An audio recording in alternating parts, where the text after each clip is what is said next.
Hi friends, it's Amy from Doki Doki Forest. Today is Thursday, which means it's hashtag Thrifty Thursday.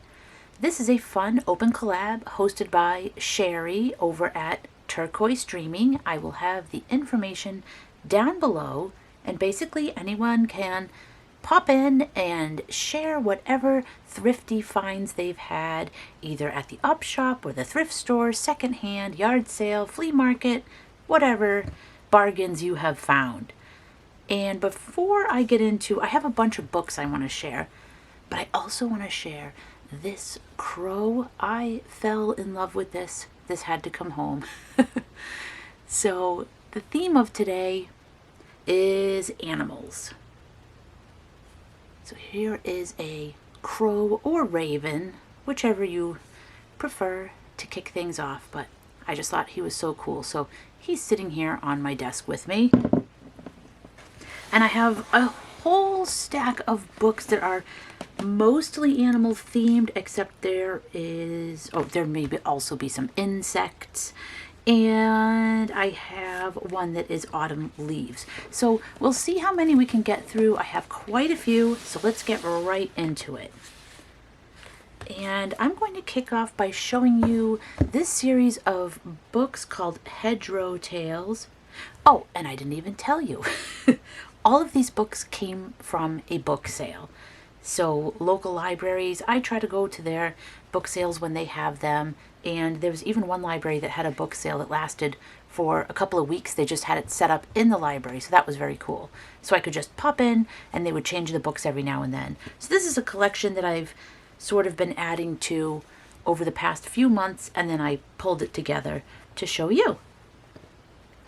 So these are a series of books called Hedro Tales.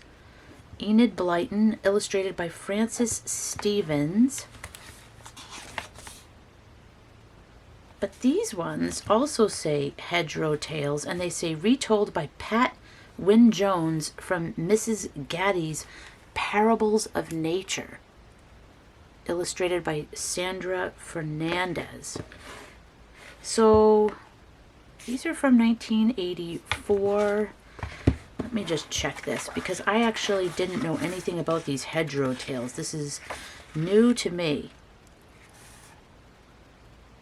Text copyright 1935, illustrations are 1936. So maybe these are two different, I don't even know, but now I'm wondering if these are two different things. Maybe they're both just called Hedro Tales. If you know, let me know. I haven't read these yet, so I don't know. So anyway, I thought they were all part of the same thing, but perhaps not. So first I'll show you, I think this is an older book, so I'll show you this. And the cover is gorgeous. It's nice and thick too. It's a nice thick cover. And like I said, this seems to have come out in the 80s. But the Hedro Tales were first published in 1935. And then this edition was first published in 1986. So we have a table of contents here. And I can't resist stories that are about little animals having adventures and stories, and this is really beautiful. It has all these illustrations, even those acorns. This one's called Rabbity Ways. And I just love the pictures. This is gorgeous. I can't wait to read this.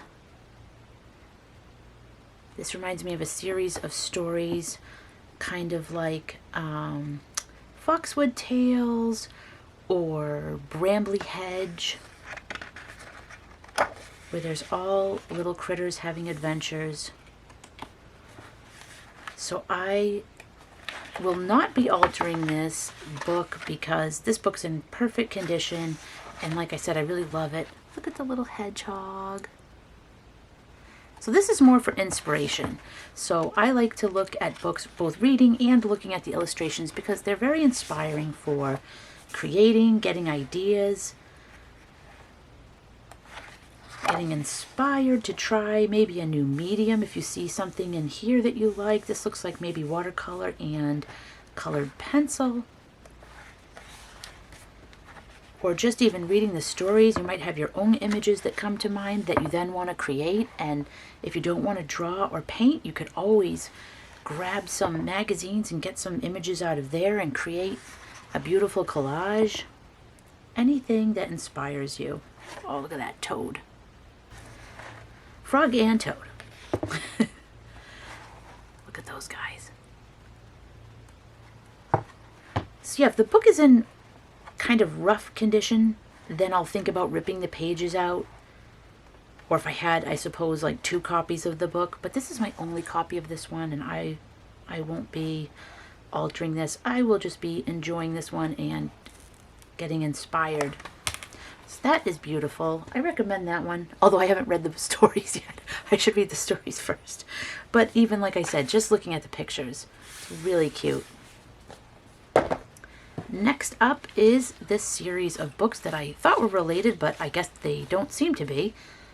And it's 4 books. We have The Story of Robin Redbreast, The Story of Charlotte the Caterpillar, The Story of Jeremy Cricket, not Jiminy Cricket, and The Story of Benjamin B. And I just love the size of these books. They're like the size of your hand. These I don't think I'm planning on altering at this point either. Look at the pictures though. They are really beautiful. Benjamin was a happy working bee. He enjoyed collecting honey from the flowers and taking it back to the hive. He liked being busy. One lovely summer morning, the sun was shining so brightly and the air felt so warm that he left the hive and flew a long, long distance. He came to a garden where the flowers were very beautiful and sweet with nectar. He worked hard among the hollyhocks and canterbury bells, and soon had his honey sacks full. As he was carefully backing out of a foxglove bell, he overheard 2 grasshoppers talking. He soon realized that they were making remarks about him. "Look at that worker bee slaving away," said one of them. "He must be stupid to work so hard," said the other. "The queen bee just lies at home doing nothing. Why doesn't he try staying at home?" So we have some gossiping grasshoppers in this one. So I won't read the rest for now. If you would like me to, I can do that in another video. But I just want to show you the pictures today. Very cute. You know, if this was in rough shape, I could see altering this and adding to it. But that's just too cute. Oh, it says, the 4 stories in Hedro Tales have been retold from Mrs. Gaddy's Parables of Nature, first published in 1855. Mrs. Gaddy was a children's writer and also a keen naturalist. This one's the story of Jeremy Cricket. So we'll just flip through a few of these pages so you can have a little look. Oh, a spider. Ants. So we have a lot of bugs in this one. An old mole. Oh, the grasshoppers. Maybe they're back gossiping again. See, I can give an update once I've actually read these. And I guess they are not related to that other Hedro Tales book. These are different. But they are loaded with cute pictures. And I'm looking forward to reading them. Oh, this one looks like a nice winter story. We've got some holly and some snow. And a turtle. What's he doing? Oh, I see. Maybe it's not winter yet. I still see some grass. Now it's snowing.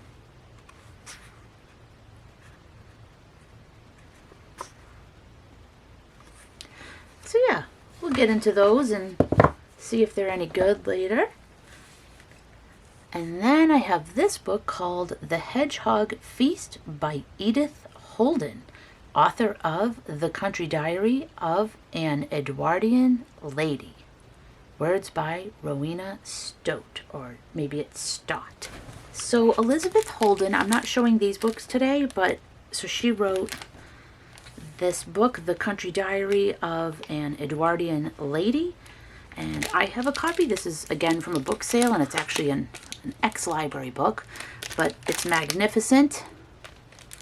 And then I have this one, The Nature Notes of an Edwardian Lady. And this was another book sale. So I could show those another time. They're not on my list for today. But this is another book, The Hedgehog Feast by Edith Holden. And this one's in good condition too, so I won't be... Oh, and the cover is the same as the jacket. So if you lose the jacket, you still have that really cute picture. This was first published in Great Britain, copyright 1978. Drawings from Animals Around Us by Edith Holden and Martin Merrythought. Oh, so there's another book, Animals Around Us, I guess. So that's interesting.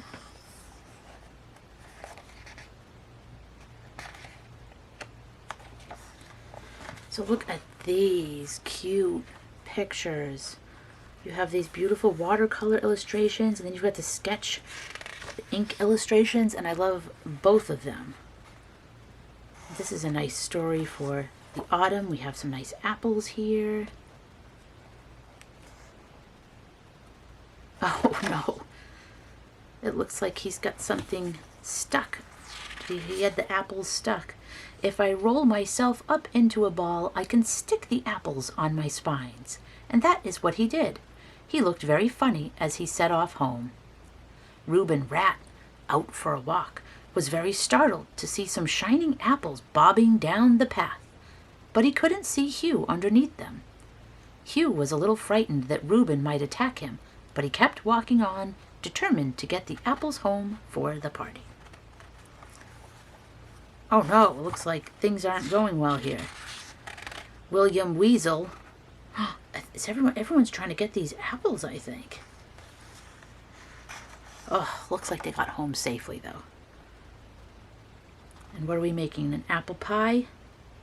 It looks like an apple pie. That looks good. I have to make something with my apples. I still have a ton of apples from apple picking. Let me know if you have any good apple recipes. But look how cute this is. Well, maybe not the mole over here eating the worm, but other than that, there's a lot of cute pictures. I wouldn't dream of altering this. This is beautiful. Like I said, though, if I got a copy of this and it was like in rough shape, then I would. I would definitely rip these pictures out and use them because they're really cute. Oh, and it has facts about the hedgehog here. The hedgehog is a native of Europe and lives in fields, open woods, but not the dense ones, hedgerows and gardens throughout Britain. It lies hidden by day and comes out at night to hunt for food, which it finds through its keen senses of smell and hearing. It is most active at dusk and dawn. So that's a very cute book, and I feel like it has a very cozy autumny sort of vibe, so I'm trying to share those sort of books with you today. Well, as I say that, I see my next book may not be cozy and inviting. There is a bug as the main, well, not a bug, an arachnid as the main character, but I promise it's cute and it has a good message. Ready? Be nice to spiders. And this one I couldn't resist because this looks like a book I would have gotten out of the library when I was little. And this was an ex-library book as well. And it just looks like it has a really cute story. Copyright 1967. And I love the illustrations. This is like kind of like the Curious George books. I just love the... They're not... I would say simple. They're not simple in that they're easy or anything. But they're just like the sketch. It looks like it's even done with like a crayon or a watercolor pencil or something. And then it's just a little bit of watercolor. And I just love that effect. I love that look. And look, here's a little spider named Helen. She's going into the building. Oh, she's trying to run away. He tried to catch her. Oh my goodness. Look at this. She goes into the lion house. It says, It was the lion house. There was a big old lion in one cage and a mother lion and her cubs in another. There were also lots of flies. They were buzzing in the lion's ears and crawling on their noses. The lions were annoyed, but Helen was delighted. She loved to eat flies. Right away, she set to work to catch them. She began by spinning a web with her silk thread. First, Helen spun the outside threads. Then she dropped straight down. Next, she spun lots of threads from the center to the outside. Then, she spun a little spiral in the middle. Finally, she spun a big spiral. This part of the web was very sticky. When Helen had finished, she sat in the center and waited. One by one, the flies got caught in the sticky part of the web, and one by one, Helen ate them. And look how cute she is. She has a little smiley face. I hope you can see it. But she's very cute. A week went by. Helen kept catching and eating flies until there were no more flies in the lion house. She had caught and eaten them all. Now the big old lion snoozed peacefully all day long. The mother lion licked her cubs and purred, and Helen was fat and satisfied. And then the book goes on from there, but I just love the idea of being nice to spiders because they are very helpful. Oh, look, now she's helping the elephants with their fly problem. The zebras. So I feel like sometimes our first inclination is to be like, ew, a spider, but you know, they can be very good. And I'll be honest, there are some spiders I like more than other ones. I love the little like black jumping spiders and stuff, and I don't mind if they're in a web, but then sometimes we get these gross ones that go across the ceiling, and those I don't like because I don't really want them to, like, you know, crawl on me. But they're fine in the web. Sometimes if you go out in the morning, you can see in the sunlight a really big web. I don't know if you've ever seen anything like that, but it's amazing when it's sparkling with the dewdrops. So this I thought was cute, and I just thought it was a nice little story to read. Kind of not really Halloween-y per se, but you know, sometimes we think of spiders at Halloween, so I thought this was a good one for autumn. And speaking of autumn, this one, I don't know if this has animals in it, but it is autumn leaves, and this one I did buy to alter and use in my journal pages. Look at that cover. Actually, I think I'll use this book and then just, because I love that cover. This cover is nice, but I like this one better, and I like that it doesn't have the text on there. This would make a gorgeous autumn journal. And let's see, and these look like real leaves. I can't even tell. No, maybe I can't actually tell if those are drawn or if they were like scanned in and they're real leaves. They look pretty realistic. This is from Scholastic. Oh yeah, all the featured leaves in this book are shown at life size. Copyright 1998 by Ken Robbins. So this is pretty cool. I think I would leave the pages and then I will just alter this. But this kind of tells you all about leaves. Actually, now that I'm looking at it, I feel like I don't want to alter it at all because it has so much information here. Oh, and it tells you where they come from too, like red oak, honey locust, sweet chestnut. Yeah, this is actually really helpful. I feel like I don't know if I'm going to alter it.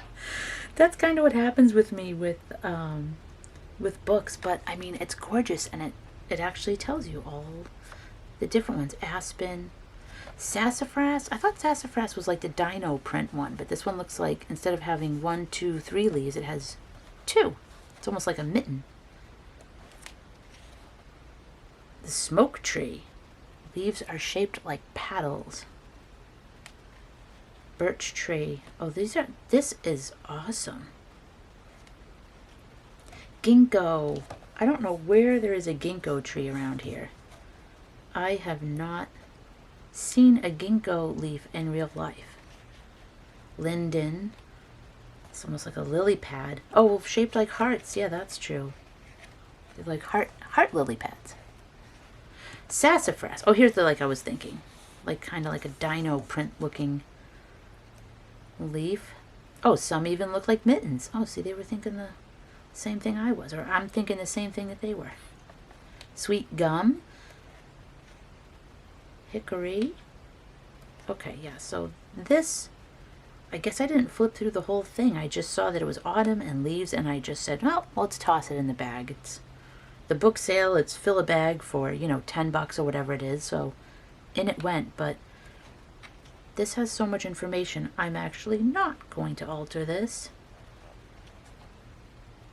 Unless I somehow just added something here and here. So not taking away from this, not taking away from this, but just maybe adding something. I could do something like that.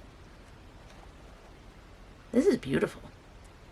Now maple, I know there's so many different maple trees. Wow, look at that leaf. That's like a mini rainbow. I love when you find a leaf that has all kinds of colors on it. All right, well, that was beautiful. And yeah, definitely recommend that, especially if you're out and about and collecting leaves and trying to figure out what the heck they are. Next I have The Wind in the Willows. Now this is illustrated by Inga Moore, and I'm so excited because a few weeks ago I had shared with you this book that I picked up at a book sale, also illustrated by Inga Moore, The Secret Garden. This is a paperback cover, a soft cover, and I found another one, and I really wanted these Inga Moore books, so I'm so excited. And this one's even hardcover. So The Wind in the Willows. Her illustrations are gorgeous. I find this very inspiring. It makes me want to get out my colored pencils and watercolor and, you know, see if I can kind of do something like this with my own characters, but just sort of be inspired by her style. But these are so cute. Look at Mole. I love looking at the details in a house too. Seeing all the little things, like a little paper on the ground. I love when someone draws the interior of a home and it just looks lived in. Oh, did it have the date? Hold on. Oh, it's in the back. Okay, let's see. Illustrations are copyright 2003 is the last one. Inga Moore, first U.S. edition 2003.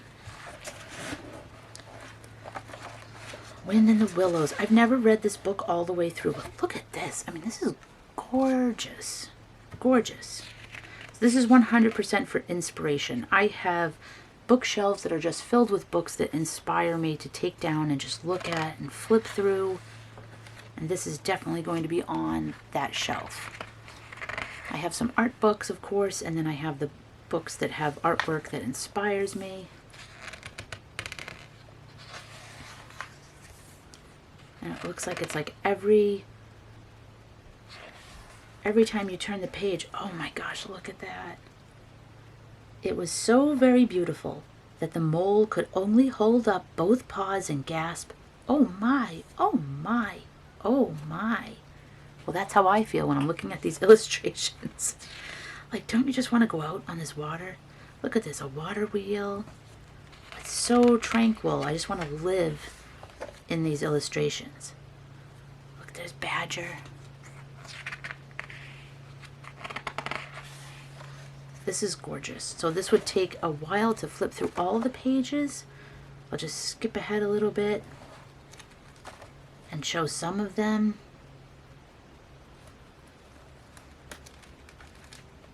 The wild wood. But these are very cozy pictures. Look at the color palette too.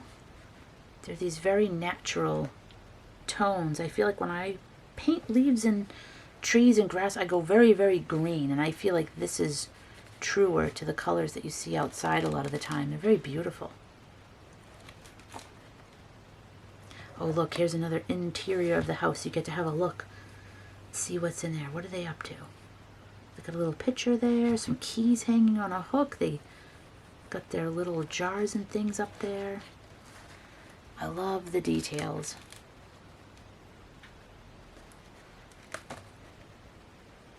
So I don't know if you're familiar with Inga Moore, but I highly recommend picking up anything that she has illustrated.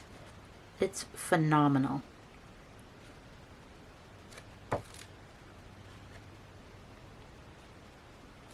Good old Toad.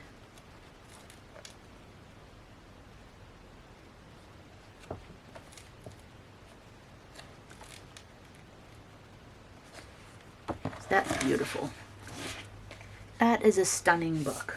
And then when I was at the book sale, I came across 3 books about teddy bears. And I bought them because I love bears and I love teddy bears. And I was thinking I could use, they're chock full of images. I thought, oh, I could use these in my journals. But guess what happened? As I flipped through them, I fell in love, and then I'm not sure if I can do that. So here's one, Teddy Bears Past and Present, a collector's identification guide. Now, I don't collect them, so I'm not looking at the book for that. I'm looking just for the pictures, pretty much. Copyright 1986. This is a big one. Teddy bear collecting. So we've got some black and white pictures here. Creating the teddy bear, genuine Stif bears. And we have a lot of full color pictures. Just showcasing all kinds of bears. It's super cute. I don't love the doll, but I love the bears.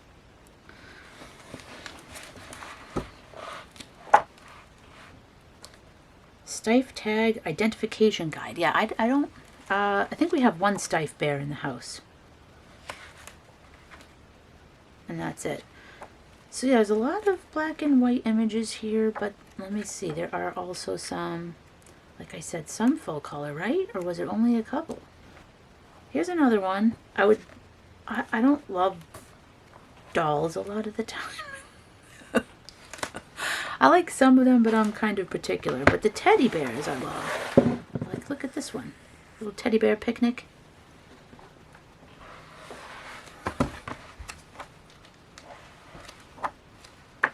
Let me see if I can just find any more. It does look like this one's mostly black and white. There we go. We got some bears at school. Or maybe they're just at home. Is this 2 different pictures? Oh, it's 2 different pictures. I thought this was all one page. Look at these bears getting into some candy. Maybe some honey candy. These guys are cute.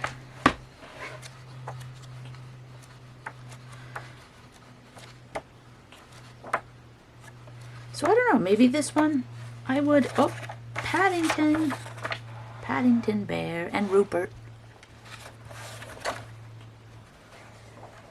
Maybe I would take some pictures out of this one, because this one didn't have too many full color. It's kind of a cool book though, I don't know, I'm kind of torn up about it. And then we have Collector Stif Values, so clearly someone dropped off these books that was a collector. This one, I guess, is 1980 to 1990. Look at this. This has got some full color images. This is from the same company that made the other book, this Hobby House Press. It says you may order additional copies of this book at $19.95. And the copyright is 1994.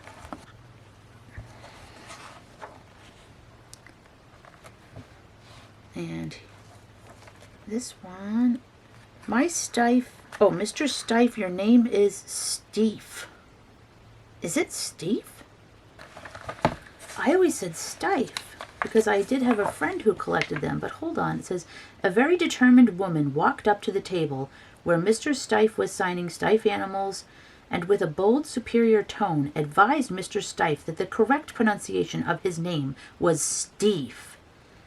Mr. Stif looked at me, then looked back at the woman and said with a smile, Madam, I don't care if you call me Stif, Stif, or Stiff, as long as you like our stuffed animals. It is okay with me. Editor's note, the correct pronunciation is phonetically Stif. Oh, okay. All right, here we go. Well, that was a cute little story. All right, so Stif. I wasn't saying it shh. I was just saying Stif. Oh, and here's the price guide. But then you've got all these cute pictures. This guy looks a little stiff, but these are cute. Still in the box. Look at this. Some camping. It says Nimrod Teddy.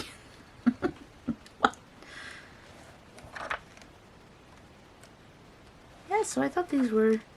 A lot of these are cute. I can't really resist teddy bears. I just really like them. Like I said, I don't collect them, but I do find them super cute to look at. And I did have a friend growing up who collected all kinds of Stif animals. And I always sort of wished I had one. But we do have one teddy bear in the house. I should go get it. I'll put a picture of the teddy bear next to this book if I can find them. I actually don't know which one it is. It's sort of a medium-sized bear. And we had given it to my older son back when he was in preschool because he was in this classroom where the teacher had one and he loved it. Oh, a kitty. That's cute.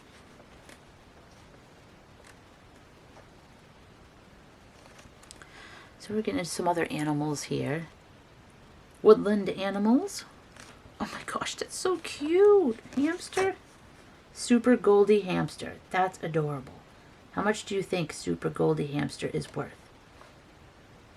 $335. Of course, this book came out decades ago, so I don't know what it's worth now. Could be more, could be less. Oh, the little mole is cute. The little mole's worth $55, it says.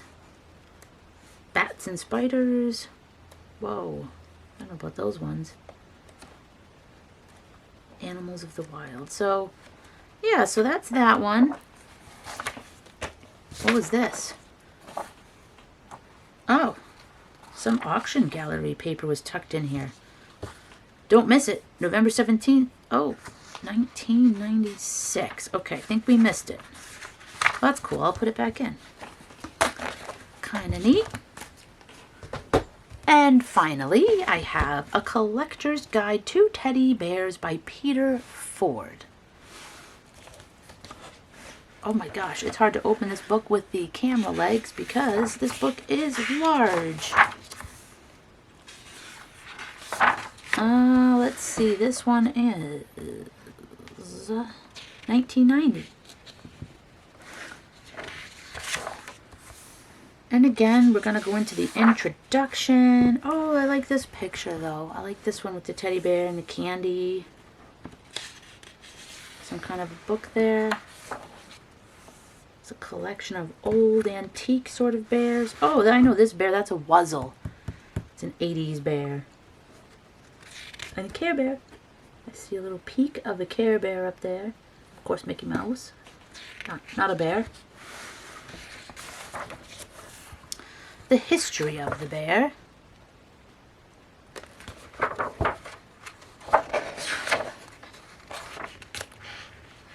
And it's I thought this was going to be a history of the teddy bear, but it appears to be a history of bears. Oh, there's a little family of bears. Oh, it says miniature bears. That's cute. Teddy Roosevelt.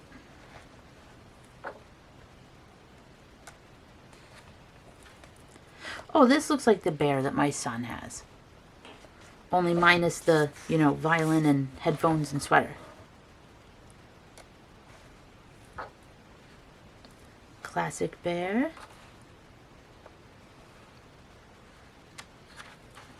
Oh, this guy is looking very dapper. Look at that guy. Can I hold it up? Can I get the full thing? Here he is. It's hard to get the whole guy because, like I said, this book is, I gotta kind of tilt it, then I can do it. I even like the little illustrated bear at the bottom there. There's a little illustrated bear at the bottom of each page. Some of these bears are well worn. You know, they've been around for a long time.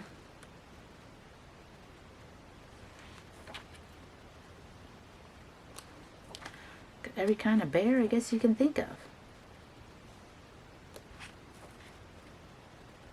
So this is like all kinds of different bears.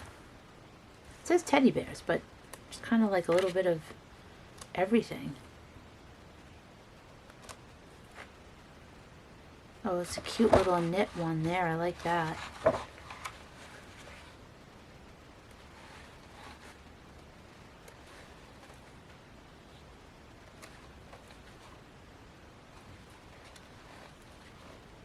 Teddy Bear's Picnic. If you go down to the woods today. And Paddington. We have literary bears here. Oh, and it mentions Winnie the Pooh. Do we have a picture? Patrick and Molly Edwards' creation, Teddy Edward, in one of his first books, Teddy Edward in the Country. Oh, that's cute. I've never heard of that book. Have you ever heard of Teddy Edward?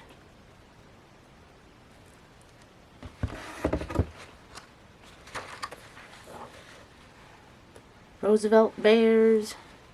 Rupert. Oh, there's Rupert. I have a couple of Rupert comic books. Ooh, this is very cool. A pop-up book. More Rupert adventures. Oh, there's Paddington. Who's this with Paddington? Paddington Bear with his creator, Michael Bond, and his Aunt Lucy. Oh, that is adorable. Here, let me see if I can show you that. So here he is with his creator. I'm trying to get that shine off. And his Aunt Lucy. She's all bundled up. Some little Paddington Bear figurines down there. I love Paddington Bear. Oh, this is cute. Oh, look at these old books. I would love to find those at a book sale. That would be super fun to find those. Please look after this bear. Thank you.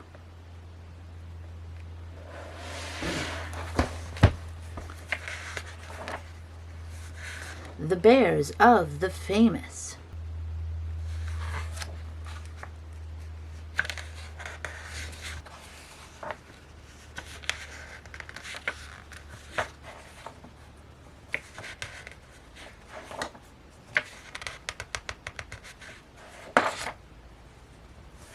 And all different associated bear paraphernalia.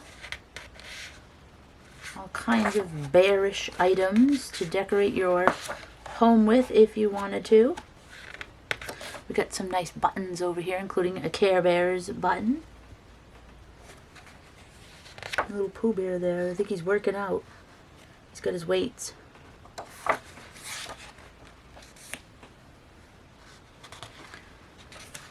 So yeah, this is a collection that I wasn't particularly looking for. Ooh, look at this old sewing machine. Nice vintage. That's beautiful. It's got bears on it.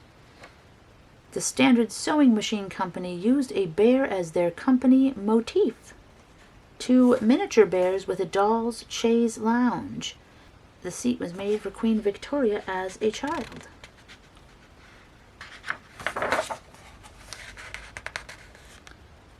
But yeah, I didn't think I was looking for teddy bear books, but when I saw these, I just couldn't resist. And they had, I think they had like even another one too, but it was mostly a price guide, so I didn't get it because I was really looking for the pictures. And I thought, like I said, that I was going to use these in a journal, but I think maybe I'm just going to have them to flip through. Bear repair kit. Everyone should have a bear repair kit handy. Look at these little bears. They're very cute. So that does it. Those are my collection of animal books. Let me know what your favorite was. Let me know if there are any that you would alter, or if you would just read them. Let me know what you would do. Always love to hear your ideas. So that does it for me. Please be sure to check out other Thrifty Thursday to see what everyone else picked up, not only this week, but in weeks past. People are always finding all kinds of goodies and sharing it. I love it. I hope you have a wonderful week, and I will see you again soon.